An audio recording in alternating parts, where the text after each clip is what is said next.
Hi friends, എല്ലാവർക്കും പുതിയൊരു വീഡിയോയിലേക്ക് സ്വാഗതം. നമ്മൾ ഇതിൻ്റെ മുന്നേ നോർത്ത് ഈസ്റ്റ് ട്രിപ്പിൻ്റെ എത്ര ചിലവായി, എത്ര എമൗണ്ട് വന്നു എന്നൊക്കെ ഉള്ളൊരു വീഡിയോ പോസ്റ്റ് ചെയ്തിട്ടുണ്ടായിരുന്നു. അപ്പോൾ ആ ഒരു സമയത്ത് നമ്മൾ ചെയ്യണമെന്ന് കരുതിയിട്ടുള്ളൊരു വീഡിയോ ആയിരുന്നു. നമ്മൾ ലോങ് പോകുമ്പോൾ നമ്മൾ ബഡ്ജറ്റായിട്ട് അല്ലെങ്കിൽ റേറ്റ് കുറച്ച് എങ്ങനെയാണ് ലോങ് ട്രിപ്പ് പോകുക എന്നുള്ളത്, അതിന് വേണ്ടി നമ്മൾ എന്തെല്ലാം കാര്യങ്ങളാണ് ചെയ്യേണ്ടതെന്നുള്ളത് അതും കൂടെ അതിൽ ഉൾപ്പെടുത്തി കഴിഞ്ഞാൽ വീഡിയോ ലെങ്ത് ആവുമെന്ന് കരുതിയിട്ടാണ് ഇങ്ങനൊരു വീഡിയോ ചെയ്തത്. അപ്പോൾ നമ്മൾ ആ നോർത്ത് ഈസ്റ്റൊക്കെ പോയി വന്ന് നമുക്ക് എത്ര ചിലവായി എന്നുള്ളത് അത് നമ്മൾ ആ ഒരു വീഡിയോയിൽ ഇട്ടതാണ്. പക്ഷേ അത് ഞാൻ ഒറ്റയ്ക്ക് പോകുന്നതുകൊണ്ടാണ് അത്ര ഒരു എമൗണ്ട് വന്നത്. ഒറ്റയ്ക്ക് പോകുമ്പോഴുള്ളൊരു പ്രശ്നം എന്ന് പറഞ്ഞു കഴിഞ്ഞാൽ റൂമിൻ്റെ റേറ്റ്, അതുപോലെ തന്നെ പെട്രോൾ, ഇതെല്ലാം നമ്മൾ ഒറ്റയ്ക്ക് അനുഭവിക്കേണ്ടി വരും. അപ്പോൾ ഇന്ന് നമ്മൾ നോക്കാൻ പോകുന്നത് എങ്ങനെ കുറഞ്ഞ ചിലവിൽ ലോങ് റൈഡ് പോകാമെന്നുള്ളതാണ്.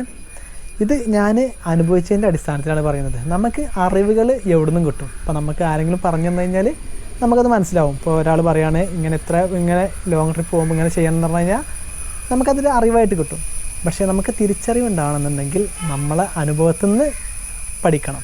അങ്ങനെ അനുഭവത്തിൻ്റെ അടിസ്ഥാനത്തിലാണ് ഞാനിപ്പോൾ ഈ ഒരു കാര്യം നിങ്ങളോട് പറയുന്നത്. നമ്മൾ ആദ്യമായിട്ട് ചെയ്യേണ്ടത് പറഞ്ഞു കഴിഞ്ഞാൽ ഒറ്റയ്ക്ക് പോകുമ്പോൾ നമുക്ക് എന്തായാലും എക്സ്പെൻസ് കൂടും. അപ്പോൾ ഒരാളവിടെ കൂട്ടുക, അപ്പോൾ എന്തായാലും പകുതി ഷെയർ ചെയ്യുക. അതാണ് മെയിനായിട്ട് നമ്മൾ ചെയ്യേണ്ട ഒരു കാര്യം എന്ന് പറഞ്ഞു കഴിഞ്ഞാൽ.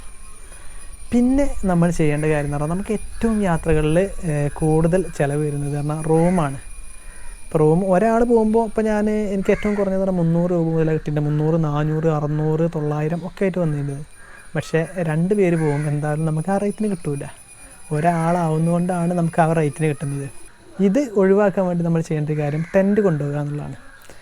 ടെൻറ്റ് യൂസ് ചെയ്ത് കഴിഞ്ഞാൽ നമുക്ക് ആ ഒരു റൂമിൻ്റെ റെൻറ്റ് കുറക്കാൻ പറ്റും. നല്ലൊരു എമൗണ്ട് നമുക്ക് അതിൽ നിന്ന് തന്നെ വരും.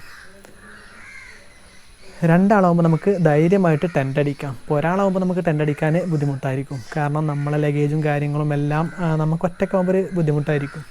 പക്ഷേ 2 ആളാകുമ്പോൾ നമുക്ക് ആ ഒരു പ്രശ്നമല്ല. നമുക്ക് ഈ ഒരു 700, 800, 900 ഒക്കെ വരുന്ന പൈസ നമുക്ക് ഓരോ ദിവസം കുറഞ്ഞ് കിട്ടും.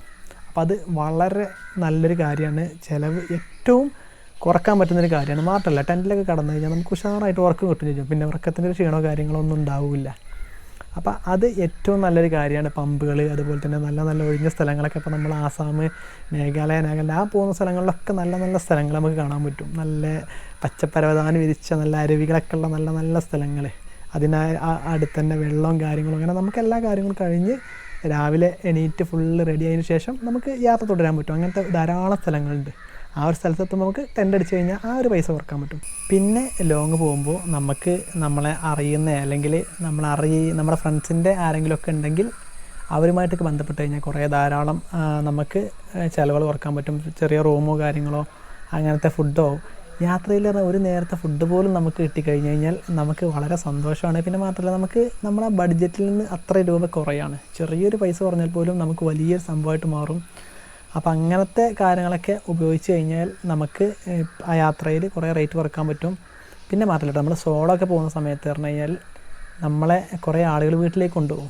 എന്നെ ആസാമിൽ നിന്ന്, അതുപോലെ തന്നെ പിന്നെ നാഗാലാൻഡിൽ നിന്ന്, അങ്ങനെ കുറേ സ്ഥലത്തു നിന്ന് ആളുകൾ വീട്ടിൽ കൊണ്ടുപോയിട്ടുണ്ടായിരുന്നു. അപ്പോൾ നമുക്ക് ആ റൂമിൻ്റെ ഒരു ദിവസത്തെ വാടക പിന്നെ ഇല്ലാതാവും. റൂമിൻ്റെ വാടക നമുക്ക് ഒഴിവായി കിട്ടും.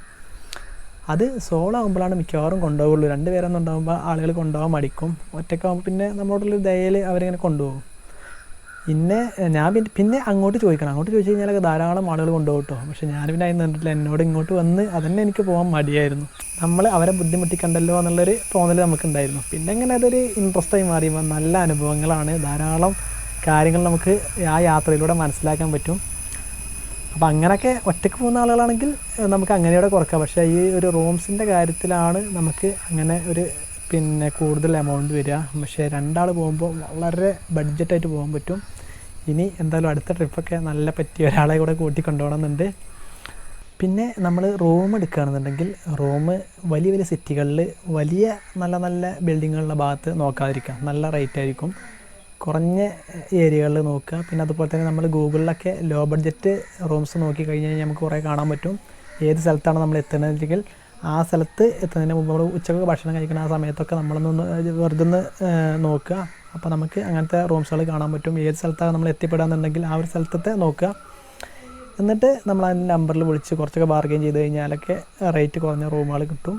അങ്ങനെ നമ്മളത് ലൊക്കേഷൻ ഇട്ടിട്ട് പോവാം, അങ്ങനെ നമുക്ക് ചെയ്യാം. പിന്നെ നമുക്ക് ഫുഡിനാണ് വരുന്നത്.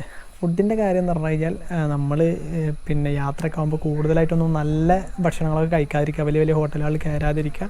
സാധാ നോർമൽ ഹോട്ടലുകളിൽ കയറി കഴിഞ്ഞ് കഴിഞ്ഞാൽ ഏകദേശം നമുക്കൊരാൾക്ക് ഒരു 200 രൂപയുടെ ഉള്ളിൽ ഒക്കെ വരുള്ളൂ. ഒരു 150 160 ആ ഒരു പിന്നെ ഇതൊക്കെ നമുക്ക് ഫുഡിന് ചിലവ് വരുള്ളൂ. ഫുഡിൻ്റെതും അതുപോലെ തന്നെ പെട്രോളിൻ്റെതും. പിന്നെ നമുക്ക് അത് കുറക്കാൻ വിട്ടുവീഴ്ച ചെയ്യാൻ പറ്റില്ല. നമുക്ക് റൂമിൻ്റെ കാര്യമാണ് മെയിനായിട്ട് കുറക്കാൻ പറ്റുക. അപ്പോൾ നമുക്ക് ടെൻറ്റ് നമുക്ക് ഡെയിലി യൂസ് ചെയ്ത് കഴിഞ്ഞാൽ എത്ര ദിവസം നമുക്ക് നിൽക്കാം. കാരണം റൂമിൻ്റെ റെൻറ്റ് പറഞ്ഞു കഴിഞ്ഞാൽ അതാണ് യാത്രയിലുള്ള വലിയൊരു പ്രശ്നം. അത് നമുക്ക് കുറച്ച് കഴിഞ്ഞാൽ തന്നെ നമ്മുടെ പിന്നെ ട്രിപ്പിൻ്റെ ഒരു ഭൂരിഭാഗം പൈസയും നമുക്ക് കുറക്കാൻ പറ്റും. പിന്നെ അതുപോലെ തന്നെ നല്ലൊരു പില്ലനെ കൊണ്ടുപോകുക, നല്ല യോജിപ്പുള്ളൊരു പില്ലനെ കൊണ്ടുപോകണം, അല്ലെങ്കിൽ ബുദ്ധിമുട്ടാണ്. കാരണം 1 മാസം 2 മാസമൊക്കെ ഒപ്പം നിൽക്കുക എന്ന് പറഞ്ഞു കഴിഞ്ഞാൽ അത്ര നല്ല പിന്നെ അഡ്ജസ്റ്റ് ചെയ്യാൻ പറ്റുന്ന ആളുകളെ പറ്റുള്ളൂ. യാത്രയിൽ പറഞ്ഞാൽ മെയിനായിട്ട് വേണ്ടത് അഡ്ജസ്റ്റ്മെൻറ്റാണ്. അതിന് പറ്റിയ ആളുകളൊക്കെ കൊണ്ടുപോയിട്ട് കാര്യമുള്ളൂ, ഇല്ലെങ്കിൽ രണ്ടാൾക്കും ഭയങ്കര ബുദ്ധിമുട്ടായിട്ട് മാറും. അപ്പോൾ ഇങ്ങനെയൊക്കെയാണ് നമുക്ക് ലോങ് യാത്രകളിൽ ബഡ്ജറ്റായിട്ട് പോകാൻ പറ്റുക. അപ്പോൾ കുറേ ആളുകൾ പോകാത്തതെന്ന് വെച്ച് കഴിഞ്ഞാൽ നമ്മുടെ അടുത്തുള്ള ക്യാഷ് കൊണ്ട് പോകാൻ പറ്റുമോ, പോയി കഴിഞ്ഞാൽ എത്തുമോ, അപ്പോൾ നമ്മളെങ്ങനെയെങ്കിലും പൈസ സ്വരൂപിച്ച് വെക്കുന്നതായിരിക്കും. അപ്പോൾ ഒരു 15,000 20,000 30,000 ഒക്കെ ഉണ്ടെങ്കിൽ അതുകൊണ്ട് പോയി കഴിഞ്ഞ് കഴിഞ്ഞാൽ പിന്നെ കിട്ടുമോ എന്നുള്ളൊക്കെ ഒരു അഭിപ്രായമായിരിക്കും. അപ്പോൾ നമ്മൾ മെയിനായിട്ട് കേട്ട് നോക്കിയാൽ മതി. ഒരു ദിവസത്തിന് പെട്രോളിന് പറഞ്ഞു കഴിഞ്ഞാൽ ഒരു 1000 രൂപ കൂട്ടിക്കോ, ഒരു 1000 രൂപ ഒരു ദിവസത്തെ പെട്രോളിന് കൂട്ടാം. പിന്നെ ഫുഡിന് ഒരു 200 രൂപ ഒരാൾക്ക്. റൂമിൻ്റെ കാര്യം 2 ആളുണ്ടെങ്കിൽ ടെൻറ്റ് യൂസ് ചെയ്ത് കഴിഞ്ഞാൽ എന്നും യൂസ് ചെയ്യുക. നമുക്ക് തുടർച്ചയായിട്ട് യൂസ് ചെയ്താലും കുഴപ്പമില്ല, നല്ല ഉറക്കവും കാര്യങ്ങളൊക്കെ കിട്ടും. പിന്നെ പെട്രോൾ പമ്പുകളിലൊക്കെ കേന്ദ്രീകരിച്ച് നല്ല സൗകര്യങ്ങളുണ്ട്.